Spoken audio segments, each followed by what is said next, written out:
Gravar aqui pelo meu também, não? Não, a gravação fica aqui no meu, depois eu vou colocar lá naquela plataforma onde vocês receberam acesso aí. Show. Tá bom? Bem-vinda, Rose. Boa tarde, pessoal. Boa tarde, seja Boa tarde. bem-vinda. Vocês estão ouvindo? Tá tudo legal? O som tá legal? A imagem não fica muito boa porque eu ainda estou sendo transformado, tá? A promessa é de que vai melhorar essa imagem minha ainda. Então, até lá, tem um pouquinho de paciência. Não ri não, Rose. E não se me deixa magoado.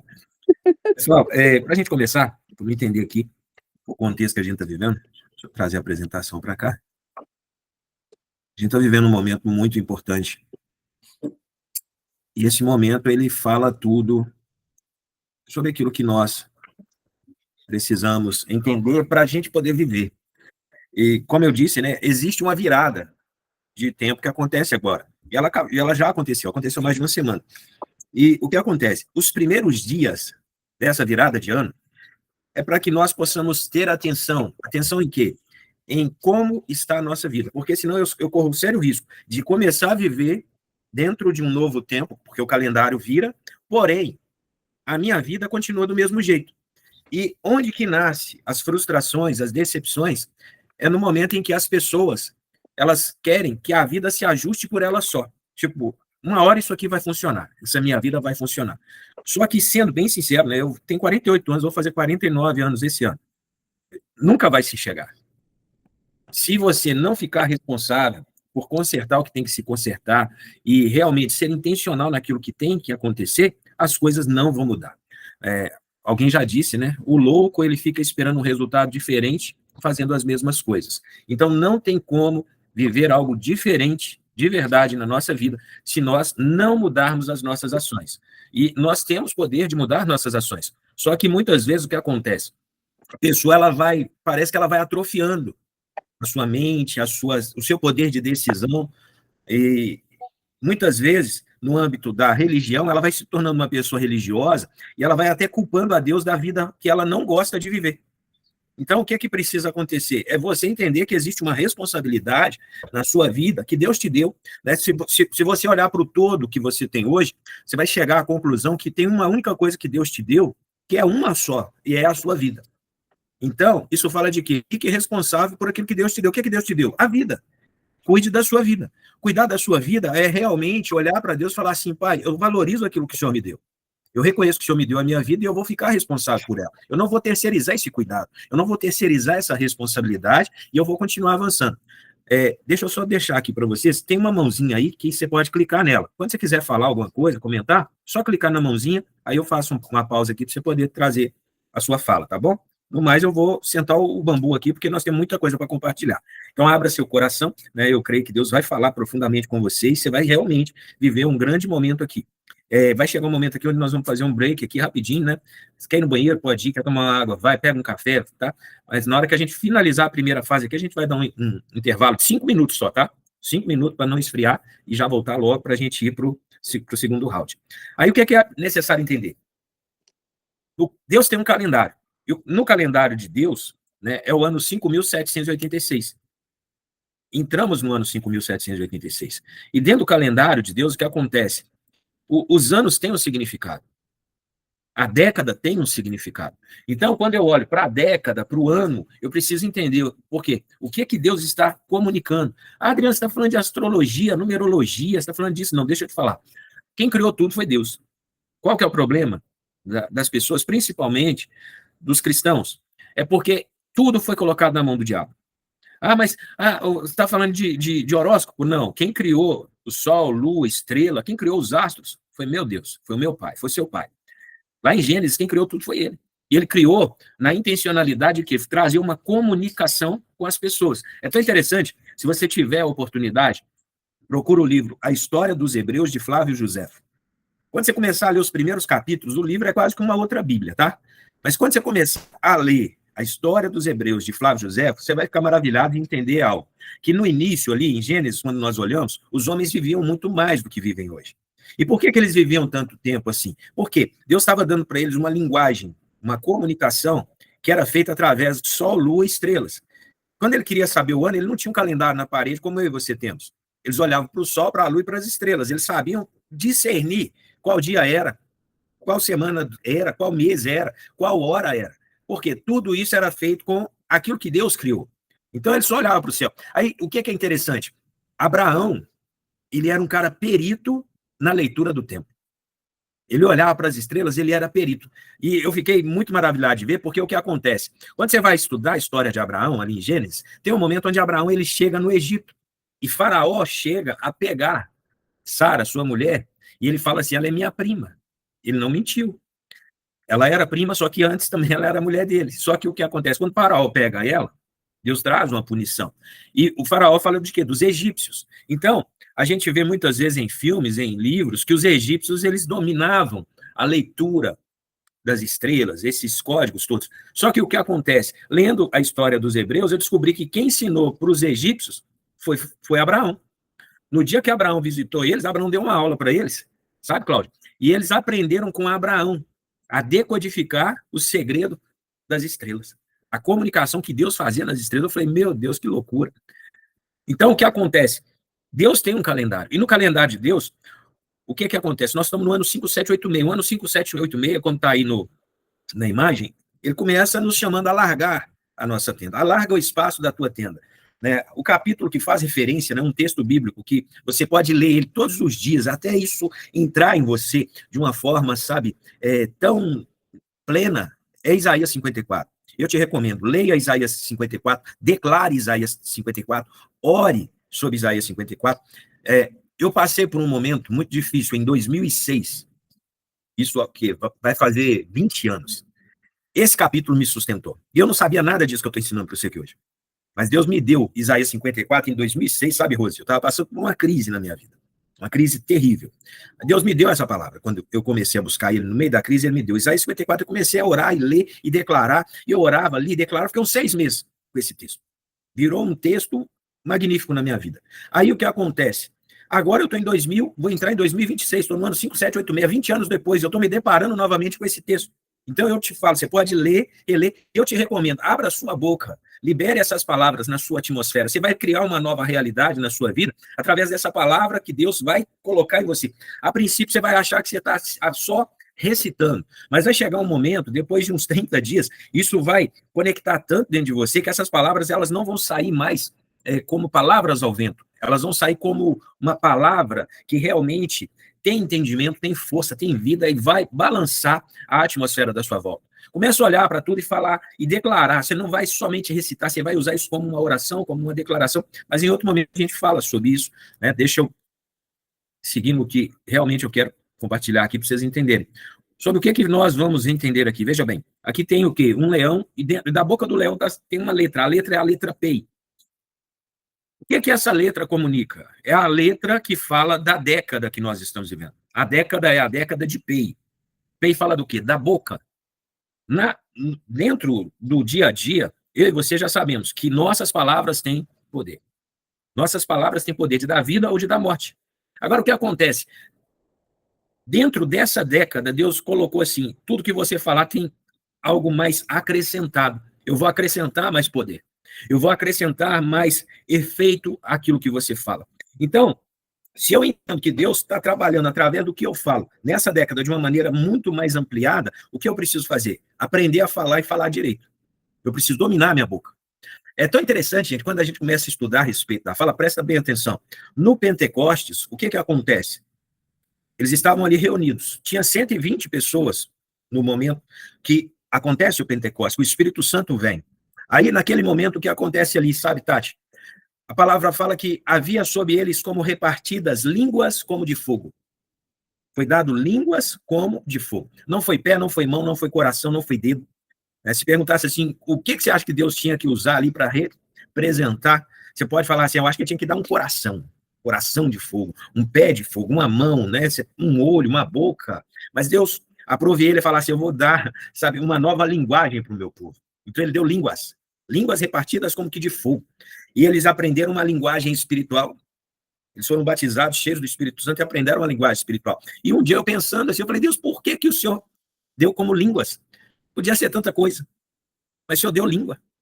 Por quê? Lá em Tiago fala que a língua, por mais que ela seja o menor membro do corpo, é um dos membros mais mortais e mais vitais. A língua é como o leme de um barco. Quem controla o leme do barco? O barco é grande, sabe, Cláudio? Mas quem controla o leme, controla o barco. Quem controlar o leme vai controlar o barco. O que é que eu entendo com isso, Rose? Quem controla a minha língua, controla a minha vida. Para onde a minha língua apontar, é onde eu vou chegar. Se eu não souber declarar, falar da maneira certa, eu corro o risco de ficar preso no lugar para o resto da minha vida. Então, se eu quero mudar o destino da minha vida, eu preciso aprender a falar. Eu preciso aprender a declarar. A minha boca tem que apontar para o meu futuro, para o meu destino, mais do que para o meu passado. E tem pessoas que a vida dela é falar do seu passado, é remoer o seu passado, é trazer toda hora, no dia de hoje, o seu passado. Então, eu preciso parar de fazer menção ao meu passado e começar a falar do meu futuro. Deus tira o povo do Egito e traz o povo em rota para o seu destino. Eles estavam em transição. O tempo de transição ele é bom, mas ele é perigoso, porque na transição você vai experimentar série de coisas que vão gerar desconforto. E no desconforto, a sua boca pode se tornar o seu carrasco. Por quê? Sua boca pode começar a falar de coisas que vão te condenar no tempo da transição. O povo falava assim, no meio da transição, Rose, o povo falava assim, que saudade da cebola, que saudade do peixe, que saudade do Egito. Ué, gente, você era escravo lá. Você está com saudade do tempo da escravidão? Você quer que Deus te volte para a escravidão? Ele te libertou, criatura. Ah, mas o que é que você tinha que falar? Fala do seu destino. Você está indo para uma terra que manda leite e mel, você está indo para um lugar que Deus preparou para você, para as suas gerações. Deus quebrou você, tirou você do cativeiro debaixo de mão forte. Ele está te levando para um lugar que é a terra do nunca. Você nunca viu, nunca ouviu, nunca experimentou algo como aquilo. Deus quer colocar em você um tempo novo. Aí você está falando do seu passado. Por que você precisa entender isso? Porque, de repente, você ainda não está vivendo o seu destino. Você não chegou no seu destino ainda. Você não está vivendo tudo aquilo que você sabe que Deus te chamou a viver, que Deus te prometeu, que você tem como promessa da parte de Deus. Então, você está no tempo de transição. Então, no tempo de transição, é um tempo, muitas vezes, de deserto. Então, cuidado para a sua boca não te condenar no deserto. Fala mais do futuro. Olha para o futuro. Por isso, Isaías 54, você declarar isso aqui todo dia, é chave. Não tem como você falar, se você falar assim, eu vou ensinar minha boca a falar Isaías 54 e ficar remoendo o seu passado. Não vai ter tempo para isso. Então, é a década da letra P. P fala do falar. E isso é o quê? É o 80. 5, 7, 8. O 8 é a década do falar. Então, é uma década para aprender a falar. E nós já estamos chegando no ano 6. Tem mais 3 anos apenas para essa década. Então, você fala assim, mas eu peguei isso agora. Pois é, então acelera. Acelera. Aprende a fazer rápido. Por quê? Porque Deus quer fazer. Então, esse ano é o ano que? O 6 fala de quê? Fala de alargar a tenda. Fala de expansão. Né? Você pode declarar aí onde você está assistindo, expansão. Esse é o ano que Deus quer expandir a sua vida. Deus quer expandir as áreas da sua vida. Não importa quanto tempo você tenha se sentido pequeno, limitado, travado. Esse é o ano da expansão. Há um decreto que vem do céu. Né? Esse raio que você está vendo aí na imagem, esse raio não é um raio, isso é o VAV. O 6, né, na gematria, a imagem que comunica, o 6 é o VAV. O VAV, ele é um conector entre o céu e a terra. É algo que conecta céu e terra, que traz a junção, que traz a conexão. Eu quero viver tudo que Deus falou para mim, então o céu e a terra estão se alinhando nesse tempo. É um ano de terra e céus vivendo em alinhamento. E eu também preciso me alinhar. Porque se eu não me alinhar, eu vou correr o risco de ver o ano passar e a minha vida não mudar. É o ano do VAV. É o ano do alongar das tendas.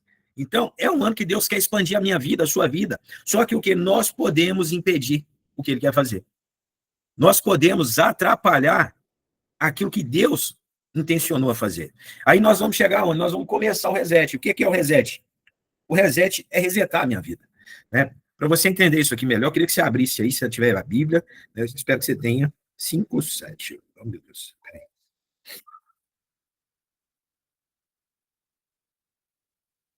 Queria que você pegasse a sua Bíblia aí, abra em Gênesis. Gênesis, só para você entender o que nós vamos fazer aqui agora. Gênesis 41. Gênesis 41, fala de quê? Fala de José. Quando nós olhamos aqui, a vida de José, todo mundo conhece? A vida de José? José, ele passou por muita coisa. E ele começou a viver todas as reviravoltas, ele ainda estava na casa do pai. Né? Na casa do pai, um dia o pai chega para ele e coloca sobre ele uma túnica. Pôs uma túnica, um manto sobre ele. No momento que ele coloca aquele manto sobre a vida de José, José recebe uma ativação espiritual. O seu destino profético é ativado. E naquele momento, o que acontece? Antes daquele momento, você pode ler o texto. José não sonhava. Pelo menos os sonhos que ele começou a sonhar depois da capa. Quando o pai coloca a capa, ele recebe uma ativação. E essa ativação, ele vai dormir. Na primeira noite, ele tem um sonho. E ele senta na mesa no outro dia, no café da manhã, ele fala assim, eu tive um sonho. E ele conta o sonho. E quando ele conta o sonho, os irmãos que estavam na mesa olham para ele e falam assim, esse cara está doido. Esse cara está dizendo que ele será maior do que todos nós. E ele é o menor. Ele está falando que ele vai ser o maior do que todos nós. Aí, quando ele conta o sonho de novo, no outro dia, aí o que acontece? Já envolveu o pai e a mãe. Aí a palavra diz que o pai estava na mesa, sabe, Rose? O pai estava na mesa. E qual era a vantagem do pai estar na mesa, pastor Daniel? É que o pai era sonhador. Então, todo sonhador decodifica o sonho de outro sonhador. O grande problema que nós temos, muitas vezes, é de compartilhar nossos sonhos com quem não tem sonho. Quando você compartilha o seu sonho com quem não tem sonho, você vai atrair os abutres, as hienas. Porque tem gente que não sonha. Mas quando ele ouve o seu sonho, ele quer matar seu sonho. Ele para de viver a vida dele, ele não quer saber da vida, do destino profético dele, mas ele quer atrapalhar o seu sonho e o seu destino profético. E foi isso que os irmãos de José começaram a fazer com ele. Eles começaram a perseguir, eles começaram a intencionar no coração que eles iriam matar José. Que eles precisavam se desfazer de José. Por quê? Todo dia José abria aquela bocona dele para falar que ele tinha sonhado. Isso despertava os ciúmes, a inveja no coração dos irmãos. Até que chega um dia onde os irmãos estavam no pasto, pastoreando, e a Bíblia fala que José foi chamado pelo pai, o pai falou, leve o almoço dos irmãos. E ele vai levar o almoço. Quando ele chega lá, os irmãos não estavam no lugar de sempre. E ele se move para achar os irmãos. Ele descobre onde os irmãos estavam. No caminho, os irmãos percebem que ele estava vindo e falam assim, lá vem o sonhador. Eles não conseguiam nem falar, lá vem José. Eles falavam assim, lá vem o sonhador. Aí eles intencionaram o plano maligno. Falou, vamos matar ele. Vamos. Aí a palavra diz que Rúben, o irmão, um dos irmãos de José, falou assim, não, eu não posso deixar eles matar meu irmão. Aí o que ele falou? Vamos jogar ele no buraco. Vamos matar ele não, vamos jogar ele no buraco, vamos só dar um susto nele. Aí tinha um buraco lá, no deserto tinham vários buracos. Eles pegaram e jogaram José dentro do buraco quando ele chegou. José ficou doido, assustado. Aí eles estão aqui do lado de fora, pensando o que fazer com José. Aí, de repente, eles olham e vem vindo uma caravana. Eles pegam José, aí eles pensam assim, eles falam assim, vamos pegar e vamos vender José para esse povo? Porque eles são aqueles que compram escravos. A gente vende José como escravo, vamos fazer isso? Aí eles tiram José do poço, vendem José como escravo. Pegam o manto que José tinha, rasgam o manto, matam o animal, sujam o manto de sangue e entrega para o pai. O manto todo cortado, sujo de sangue. José chega no Egito como escravo, vendido pelos irmãos. A palavra diz que ele é vendido para Potifar, vai na casa de Potifar e fica na casa de Potifar. Ele chega como o menor servo e se torna o servo responsável por tudo. Ele cresce na casa de Potifar. Depois de um tempo, a mulher de Potifar quer seduzi-lo, quer deitar com ele. E ela tenta de todas as formas ter um momento com José. Até que ela não consegue e ela incrimina José. Como se José quisesse violentá-la. Aí, a partir daquele momento, José é pego, preso, e é lançado dentro da prisão de segurança máxima do Egito. E José fica na prisão durante 2 anos, amargando uma prisão por algo que ele não fez. Depois de 2 anos, o texto diz que Faraó teve um sonho e que eles procuram alguém que soubesse trazer a interpretação do sonho. E alguém se lembrou de José. José, ele sai da prisão e vai para o palácio. Ele traz a resposta para Faraó do sonho. Faraó fica muito feliz pela direção, né, que ele recebe, e ele pergunta assim, será que tem alguém que pode fazer com que o plano que esse jovem me falou funcione? E ele olha para a sala e ele fala assim, é você, José, só você tem a capacidade. O seu Deus te deu a capacidade para fazer acontecer aquilo que você me disse para fazer. Aí tudo bem. José é colocado como governador do Egito. Ele é governador. Debaixo de Faraó, a voz mais potente, proeminente, a voz mais poderosa era a voz de José. Aí nós chegamos aqui em Gênesis 41, no verso 50. Olha o que o texto fala. Antes de chegar à fome, nasceram 2 filhos a José, os quais lhes deu Asenate, filha de Potífera, sacerdote de On. José, ao primogênito, chamou Manassés. Se você puder grifar isso aí, ou escreve esse nome, Manassés.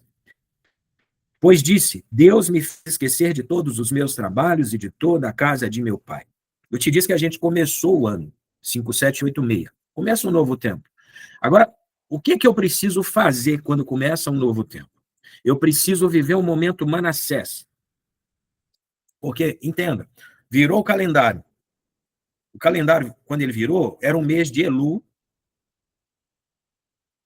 da tribo de Gade. Aí, do lado de cá, quando vira o calendário, virou o ano. Aí, vira o ano, aí começa aqui. O mês que nós estamos vivendo é o mês de Tisrei. No mês de Tisrei, a tribo é a tribo de Efraim, que representa esse mês. Aí, o que fala sobre isso? Veja, quando fala da tribo de Efraim, fala de um tempo onde nós somos chamados a ser duplamente frutíferos. Ou seja, nesse mês, primeiro mês do ano 5786, dentro do calendário bíblico, Deus quer que nós já comecemos um tempo novo de frutificação. E não é um tempo qualquer. Ele não quer apenas aumentar um pouquinho na Rose, no Daniel, na Cláudia, na Tati, na minha vida. Ele quer que nesse primeiro mês nós possamos já começar um tempo dobrada, de porção dobrada, duplamente frutífero. Se era para colher 1, vai colher 2. Se era para colher 5, colhe 10. Uma porção dobrada. Só que, o que é importante? Se você pega a sua Bíblia e vai lá em João 15, verso... Vou pegar aqui. João 15...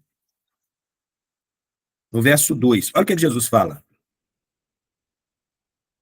Todo ramo que estando em mim não der fruto, ele o corta. E todo o que dá fruto, ele limpa, para que produza mais fruto ainda. O que Jesus está falando? Que para que o fruto aumente no ramo, o ramo precisa ser podado. Ele precisa de poda. E a poda é o quê? É tirar o excesso. A poda, Cláudia, é tirar tudo aquilo que está consumindo energia, que não precisa. É o desgaste. Tudo que está me desgastando, tudo que está me consumindo, tudo que está me pesando, me matando, impedindo a minha frutificação. Então, o viticultor, ele vem com sabedoria, com graça, e ele sabe onde podar e o que podar para que aquele ramo, na próxima estação, ele possa frutificar cada vez mais. E Jesus nos chama a esse momento. E eu confesso para você, ser podado dói.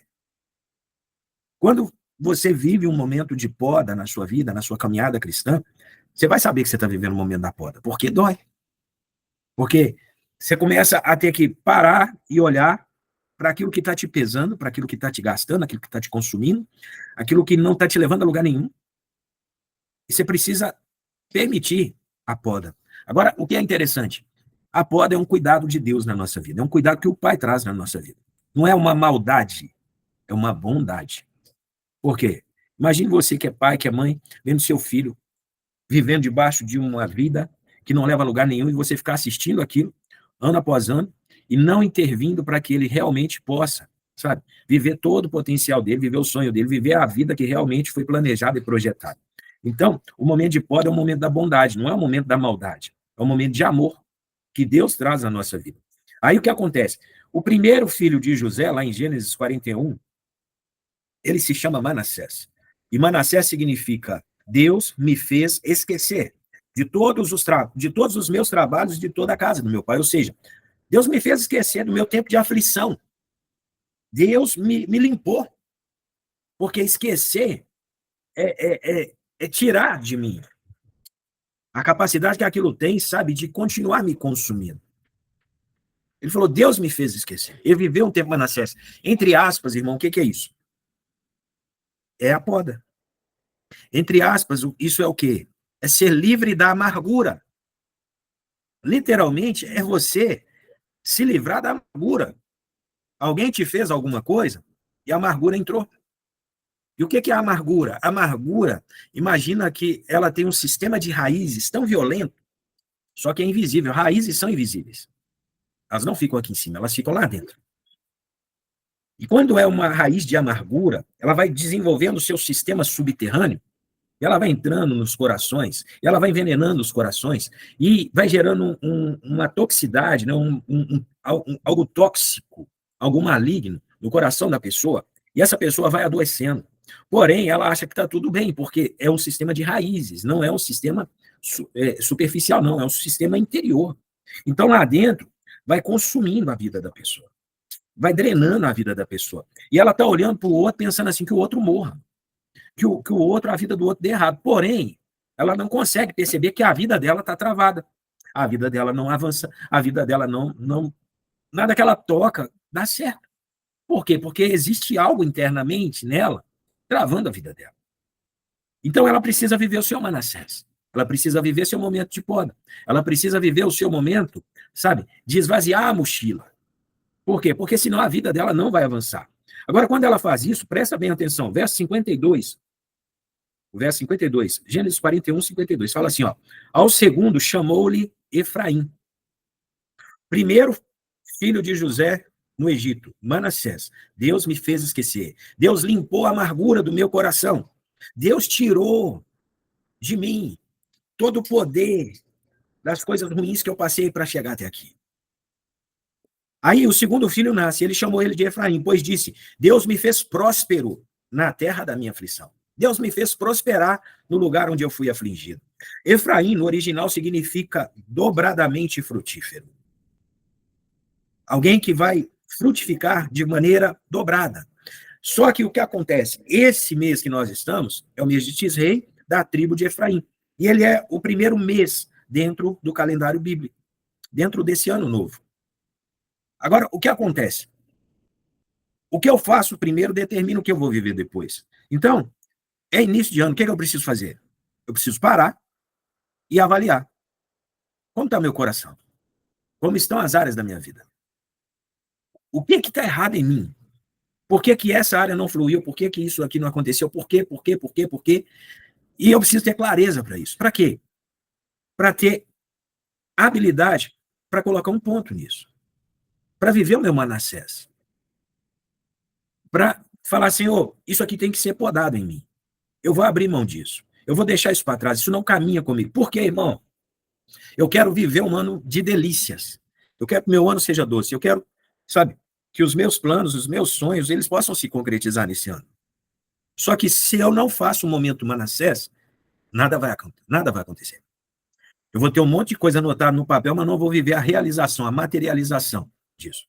Então, eu preciso viver esse momento, que é de parar e olhar muitas vezes para dentro de mim, né? Não debaixo da minha própria ótica, mas falar, Espírito Santo, me sonda. Vê se há em mim algum caminho mau. Vê o que aconteceu aqui. Né? E aqui agora, né, nós vamos abrir essa primeira parte, então nós vamos ver algumas questões que elas vão te ajudar a ter clareza de como está a sua vida. Né? E não fica fechado, querido. Sabe, abre o seu coração, seja sincero. Ser sincero é ser sincera. Sabe, não é algo que você está falando para mim, fazendo para mim, você está fazendo para você. É por você. Né? E mais do que fazer isso para você e por você, você está fazendo pela sua família, pelas suas gerações. É algo que vai realmente, porque tudo que toca a sua vida, toca as suas gerações. Então, né, faça isso de maneira muito consciente, né, escreva o que tiver que escrever, anote tudo. Por isso eu te pedi para imprimir. Se você não conseguiu imprimir, pega uma folha em branco, um caderno, à medida que a gente for falando aqui, vai anotando no caderno, depois, se você quiser, você vai passar limpo, mas não deixe de escrever. Escrever é algo muito, pode parecer bobo, mas é algo muito precioso, quando você escreve ali. Porque você está tirando de dentro de si essas coisas. Você está jogando para fora. Isso tem um efeito muito positivo. Aí, para a gente entrar aqui e já começar a nossa aventura